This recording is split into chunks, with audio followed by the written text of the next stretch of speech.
Bonjour, je suis Grégory Nabols, enseignant de méditation et de relaxation. Je suis aussi thérapeute énergéticien à côté de Dijon. Dans la proposition que je vous fais en ce qui concerne la perspective de l'esprit, je vous invite à prendre tout ce qui vous convient, tout ce qui peut vous apporter et vous enrichir, et à laisser de côté tout ce qui ne vous convient pas ou qui n'est pas en accord avec vos croyances. Bonne écoute.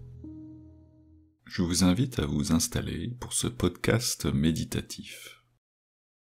Nous allons explorer la notion d'immortalité. En l'occurrence, est-ce que votre esprit est immortel? Est-ce que votre conscience est immortelle? Nous allons le faire à la manière d'une réflexion méditative. Ce n'est pas tout à fait une méditation, ce n'est pas tout à fait une réflexion discursive. On va se situer entre les deux, en allant puiser dans les bénéfices de ces deux approches, la méditation et la réflexion. En ce qui concerne l'immortalité, il semblerait qu'il y ait deux possibilités. Soit votre esprit est immortel, soit il ne l'est pas. Ce n'est pas possible, dans un univers logique, que quelque chose soit à la fois une chose et son contraire. Il faudra donc choisir votre camp. Soit vous êtes un immortaliste, ou vous êtes un mortaliste. Et cela peut avoir de grandes conséquences sur votre vie, vos croyances, vos façons de penser, vos perspectives, votre vécu intérieur. La réflexion méditative tente de comprendre un peu mieux un sujet par la réflexion intellectuelle ainsi que par l'expérience intérieure directe et intime de ce sujet. Je vous invite donc, là maintenant, à vous recentrer. Prenez soin de vous installer dans une posture confortable et rassemblez votre attention dans votre esprit, au centre de votre être pensant, au cœur de votre intelligence, là au centre de votre cerveau, à l'endroit où siège la source de votre conscience et de votre intelligence. Venez vous poser ainsi, avec profondeur, tranquillité, avec douceur et ouverture. Et la proposition va être de considérer les propos à venir, les arcs de réflexion, les définitions, depuis cet espace en vous, depuis ce lieu en vous, où les choses sont peut-être un peu plus calmes et un peu plus claires. Bien recentré dans votre esprit. Faites de votre mieux pour rester posé là, au centre, pendant tout le temps de cette proposition, pendant tout le temps de cette réflexion méditative. Il y a deux approches pour tenter de répondre à cette question de l'immortalité de l'esprit. Une approche intuitive et une approche rationnelle. De quoi s'agit-il plus précisément? L'approche intuitive, c'est la capacité à se recentrer au centre de son esprit et de saisir directement, par une expérience intérieure intelligente, la nature d'immortalité de son esprit comme étant absolument évidente. L'intuition pure est infaillible. Mais le problème avec cette approche est que l'intuition pure est très difficile d'accès. Elle nécessite un esprit très clair et doté d'une puissance d'intelligence bien déployée. Il y a sinon de gros risques d'interprétation biaisée par les croyances et les désirs de votre système mental émotionnel. L'approche rationnelle implique l'exercice de la raison par votre système intellectuel afin de déceler des arguments logiques ayant entre eux des liens forts de cause à effet. Cette approche nécessite des preuves valables provenant de recherches scientifiques ou de démonstrations logiques. Cette approche nécessite du temps et des efforts de réflexion afin d'affiner la compréhension des sujets explorés. Le problème est que cette approche a ses limites, qui sont celles de la science. S'il y a un manque de preuves logiques ou scientifiques, les conclusions manqueront de justesse. Ce que la science ne peut mesurer n'existe pas encore aux yeux de la science. Si les méthodes de calcul et les outils de mesure scientifiques ne sont pas assez aiguisés pour percevoir certains éléments du réel, la science ne pourra pas considérer ces éléments comme étant réels. Heureusement, l'approche scientifique raffine en permanence ses connaissances, ses calculs et ses outils de mesure, afin de toujours améliorer la perception juste du réel. Alors s'il vous plaît, gardons le scepticisme sain de l'approche scientifique afin de se donner la possibilité de faire grandir notre compréhension du réel. Ce que la science n'a pas encore pu prouver n'est pas nécessairement irréel. Pour avancer de manière optimale, il serait judicieux d'aiguiser sans cesse et notre intelligence intuitive et notre intelligence rationnelle en même temps, car l'une et l'autre finiront par donner les mêmes réponses sur le réel par des voies différentes. Ce sont des approches tout à fait complémentaires. Afin de rentrer dans le propos de cette discussion, avec plus de clarté et de précision, nous allons définir certains mots. Tout d'abord, mortel.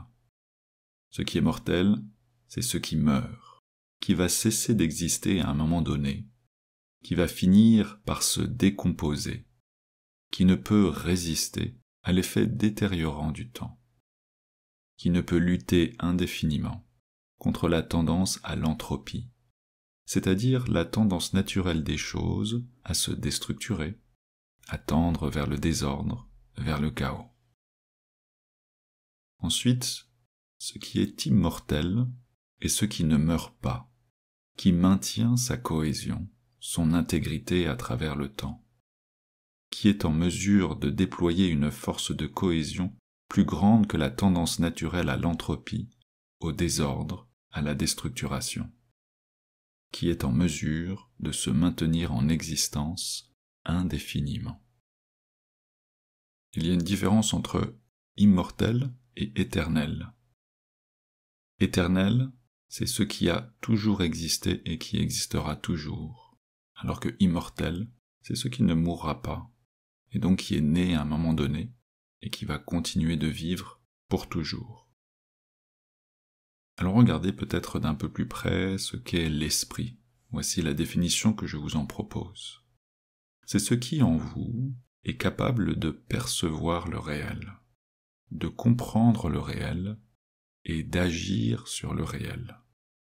En d'autres termes, c'est ce qui en vous est doté de conscience, d'intelligence, et qui est en mesure d'émettre des intentions, de déployer de la volonté, de la créativité, de créer.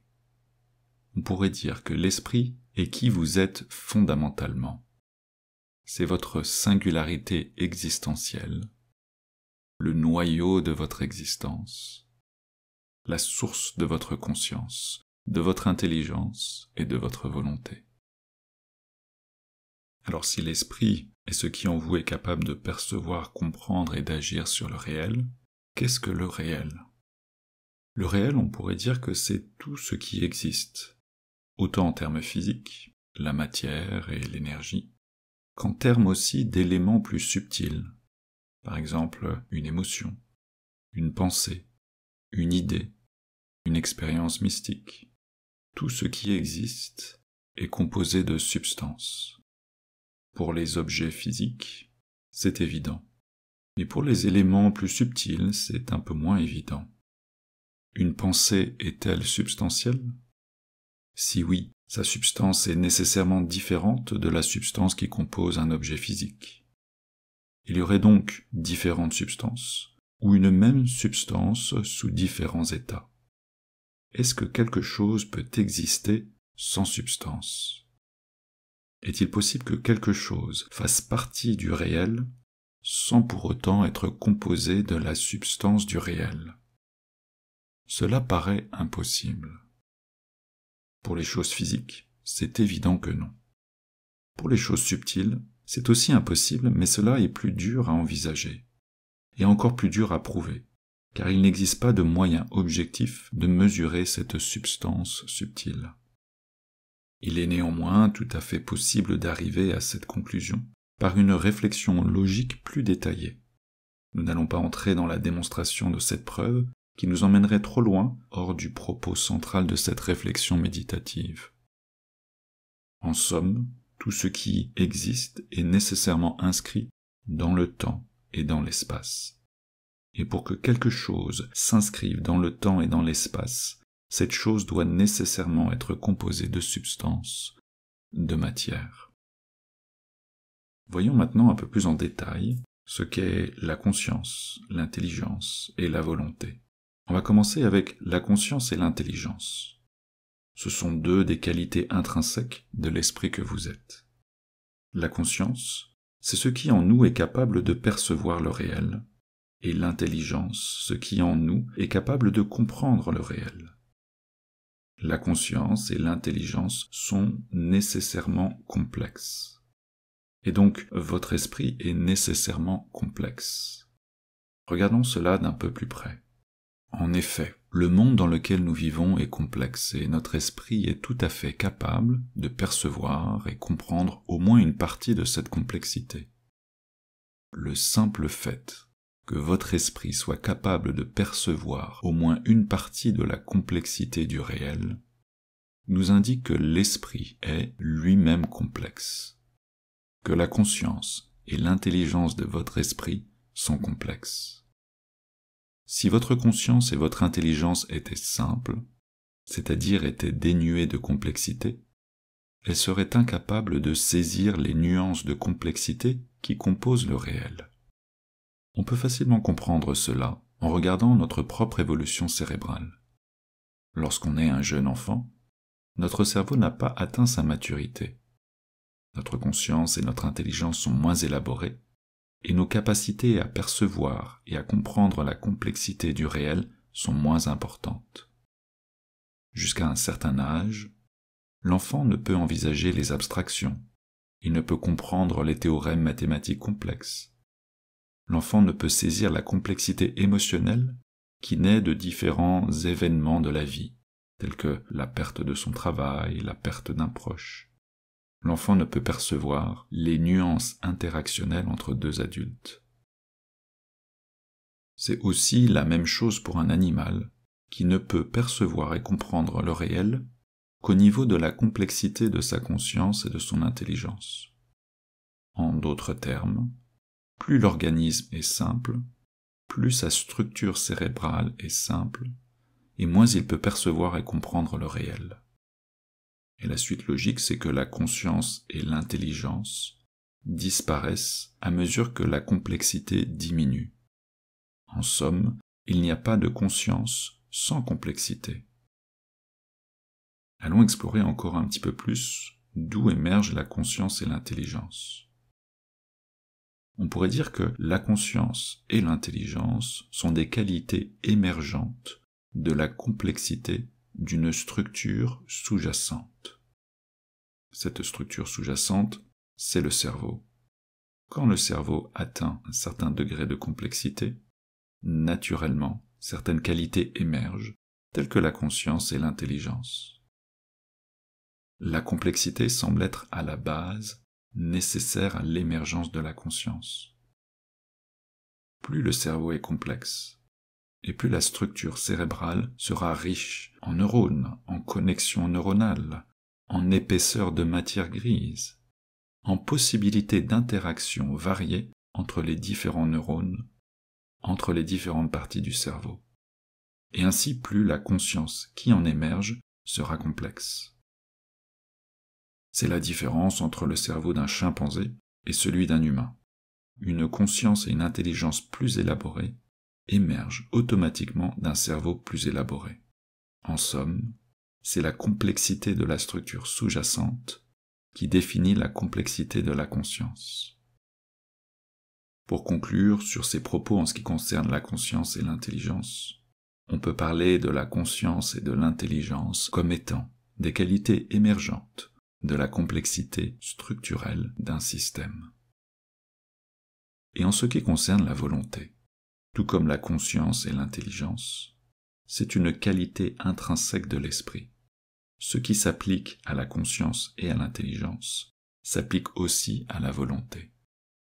On pourrait ainsi conclure que la volonté est une qualité émergente de la complexité structurelle d'un système sous-jacent.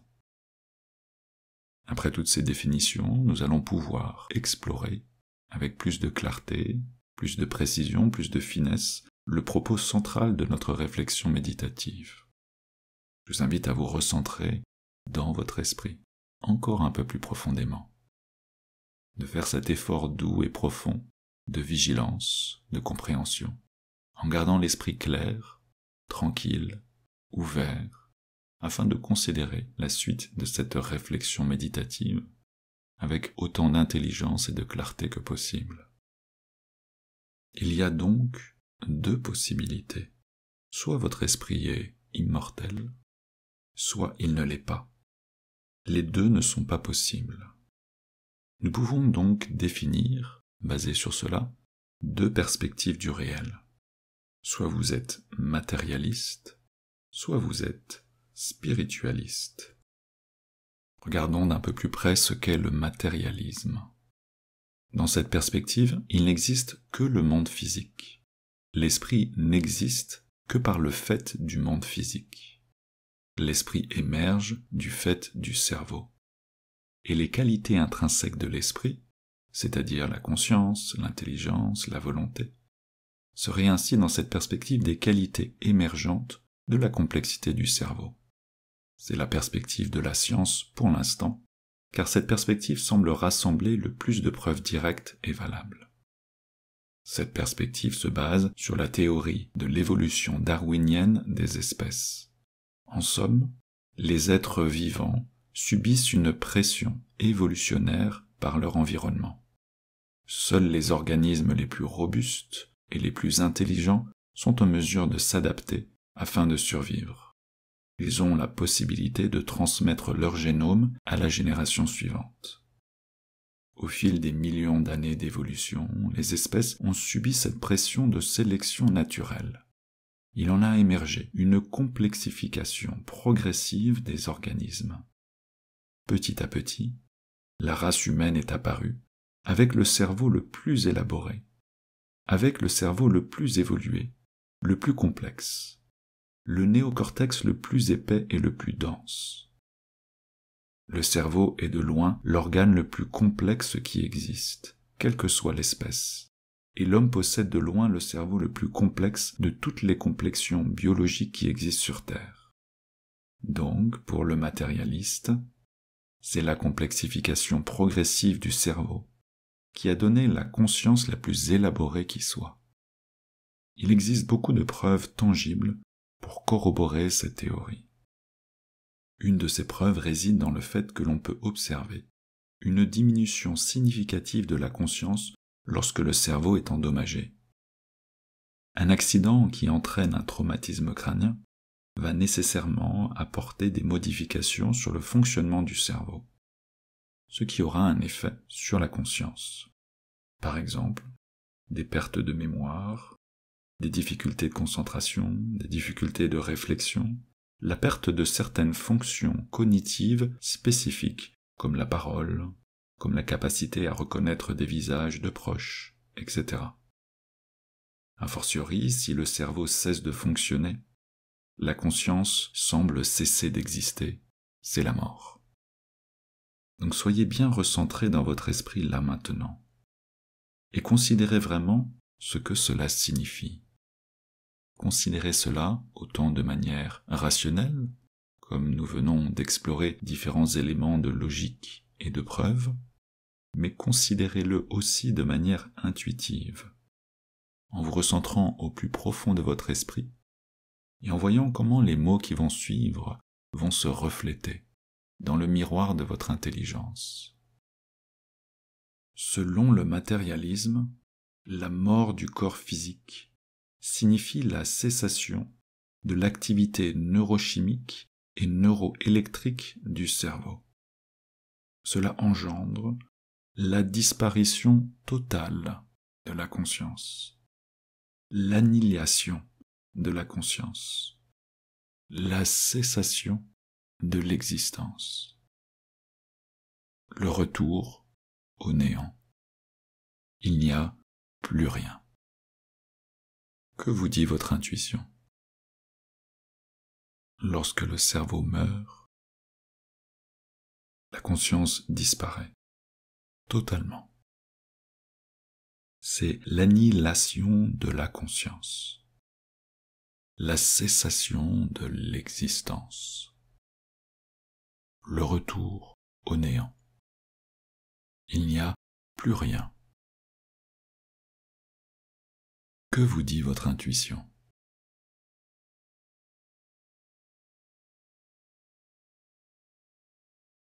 Qu'en est-il maintenant de la deuxième perspective, le spiritualisme? Dans cette perspective, l'esprit existe sans le support du corps physique. Il investit la complexion humaine et se sert du cerveau comme une interface entre lui et le monde physique qui l'entoure. La conscience que nous sommes subsiste à la mort du corps physique. Il existerait donc un plan d'existence non physique, dans lequel l'esprit peut vivre et évoluer. Comme nous avons vu précédemment que tout ce qui existe est nécessairement substantiel, ce plan spirituel serait composé d'une substance spirituelle, et l'esprit lui-même serait substantiel. De plus, on a vu que la conscience naît de la complexité, et qu'il ne peut y avoir de conscience sans complexité. Plus précisément, la conscience et l'intelligence émergent de la complexité d'une structure sous-jacente. L'esprit serait donc un noyau de substance spirituelle structuré selon un certain degré de complexité. L'esprit serait donc complexe, et sa complexité serait à minima équivalente à celle du cerveau physique qui l'investit. Il est impossible de fournir des preuves irréfutables de l'existence de ce plan spirituel, de sa structure, de son organisation, de ses lois, de sa substance, car nous n'avons aucun outil fiable pour mesurer cela. Il y a bien les témoignages d'expériences de mort imminente, dites EMI, qui sont bien intrigants. Il s'agit de personnes qui meurent cérébralement. Il n'y a plus aucune activité chimique ou électrique dans le cerveau pendant quelques minutes. Et ces personnes reviennent à la vie. Le cerveau et le cœur redémarrent. Ces personnes témoignent du fait qu'elles ont vécu des expériences hors du corps. Certains de ces témoignages vont même jusqu'à retranscrire mot pour mot les paroles qui ont été prononcées lors du moment de l'EMI par des personnes vivantes présentes autour du corps du défunt. Dans certains cas encore plus étonnants, les paroles retranscrites ont été prononcées par des personnes qui se trouvaient dans une autre pièce fermée, de sorte à ce qu'il serait impossible de les entendre avec une oreille physique depuis l'endroit où se situait le défunt. La seule explication serait que l'esprit de la personne faisant l'expérience d'une EMI aurait pu se déplacer dans cet autre lieu pour y percevoir les paroles. Enfin, il semble exister une certaine uniformité entre les témoignages. Les gens d'origine et de tradition différentes évoquent la perspective d'un tunnel, au bout duquel ils perçoivent une lumière blanche, bienfaisante, réconfortante, attirante. Ils témoignent du fait de retrouver des êtres chers décédés, d'un sentiment de bien-être qui ne leur donne pas envie de revenir dans leur corps. Malheureusement, ces preuves ne constituent pas un élément réellement valable. Les témoignages sont souvent imprécis et durs à corroborer avec exactitude. De plus, les mesures scientifiques ont décelé des sécrétions neurochimiques particulières dans le cerveau mourant. Cela pourrait expliquer ces visions d'expériences de mort imminente comme étant des hallucinations, des rêves, d'une certaine manière une tentative protectrice du cerveau mourant pour rassurer l'esprit qui se délite, qui se désagrège. Une autre voie de recherche prometteuse se trouve dans les recherches du neuroscientifique Dr Persinger. Avec l'utilisation d'un casque cérébral magnétique, il parvient à perturber l'activité neurologique d'une zone spécifique du cerveau, les lobes temporaux. Les sujets témoignent d'expériences de conscience au-delà du corps, d'expériences mystiques, de sensations de présence à côté de soi alors qu'il n'y a personne. L'expérience démontre que la perturbation du fonctionnement de certaines zones du cerveau entraîne des expériences de conscience hors normes. Les matérialistes se sont empressés de conclure que cela prouve que les expériences hors du corps, que les expériences mystiques, ne sont que le fruit du cerveau. Plusieurs éléments de résultat vont dans ce sens. Par exemple, le type d'expérience mystique vécue était corrélé avec les croyances de base des sujets. Les sujets chrétiens se sentaient en la présence d'un ange, voire même de Dieu. Néanmoins, cela ne prouve pas que la conscience est nécessairement le fruit du cerveau. Cela prouve simplement qu'une perturbation fonctionnelle du cerveau entraîne une modification de l'expérience de conscience. Même les témoignages de nombreux explorateurs de conscience qui vivent des expériences mystiques, des voyages hors du corps, des éveils de conscience, restent subjectifs et non reproductibles chez des sujets lambda. Cela invalide leur contenu aux yeux d'une méthode rigoureuse de recherche rationnelle de vérité. Un moyen pour obtenir des preuves solides serait d'identifier une technique précise qui permettrait à coup sûr de stimuler des sorties hors du corps ou des projections de conscience chez des personnes sélectionnées au hasard.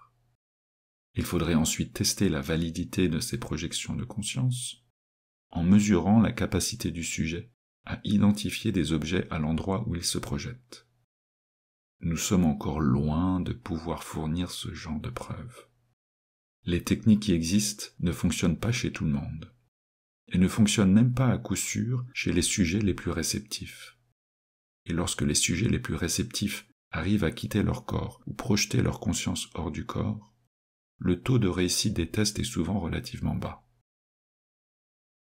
Un élément qui peut avoir du poids est le fait qu'il y ait un nombre conséquent de témoignages allant dans le sens de valider l'existence d'une conscience extracorporelle. Cela en soi devrait maintenir la démarche de recherche scientifique dans un scepticisme ouvert à la possibilité de l'existence de l'esprit au-delà du corps.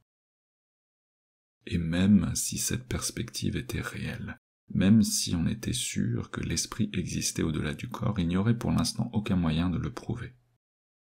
Peut-être qu'un jour les outils de la science pourront devenir assez fins pour déceler la réalité de la substance spirituelle. L'approche scientifique est donc limitée dans ce domaine pour l'instant. L'approche de la démonstration logique est elle aussi limitée. Il nous reste donc l'approche intuitive.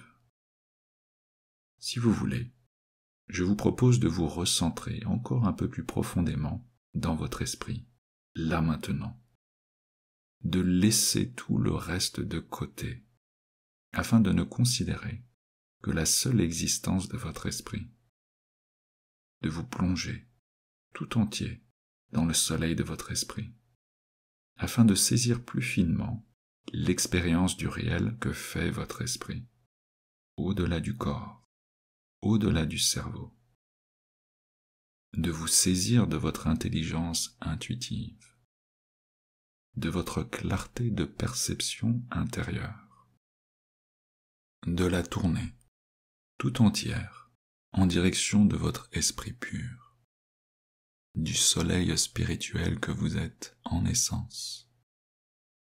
Et là, d'apprécier la nature de votre esprit, de sentir si votre esprit, si vous, en tant qu'esprit, allez mourir un jour ou pas,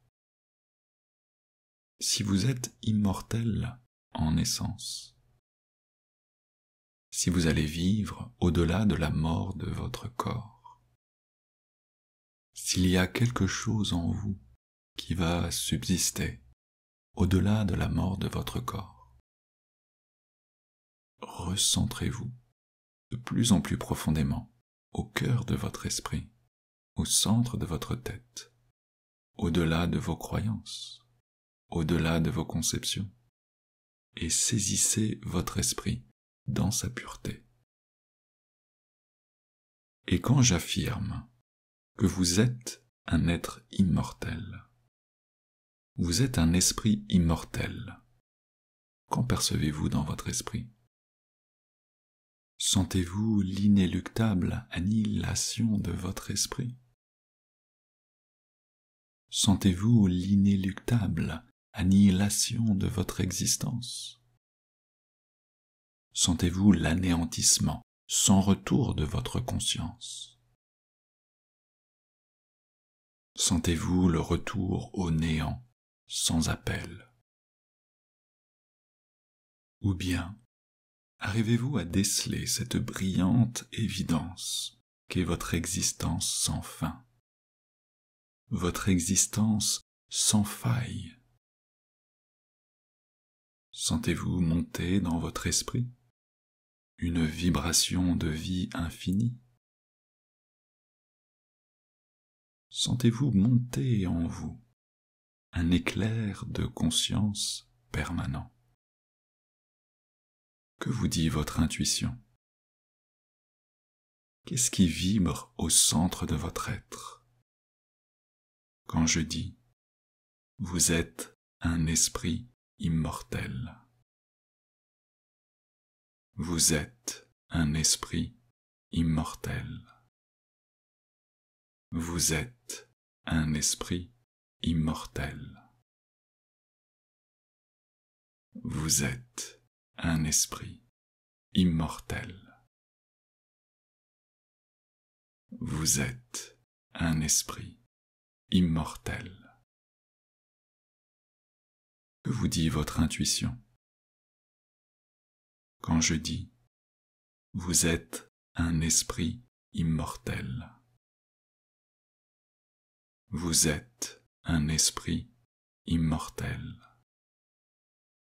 Vous êtes un esprit immortel.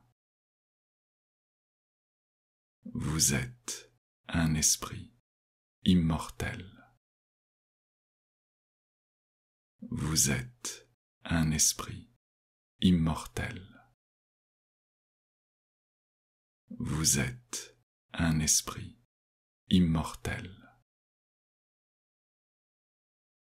Vous êtes un esprit immortel. Que vous dit votre intuition?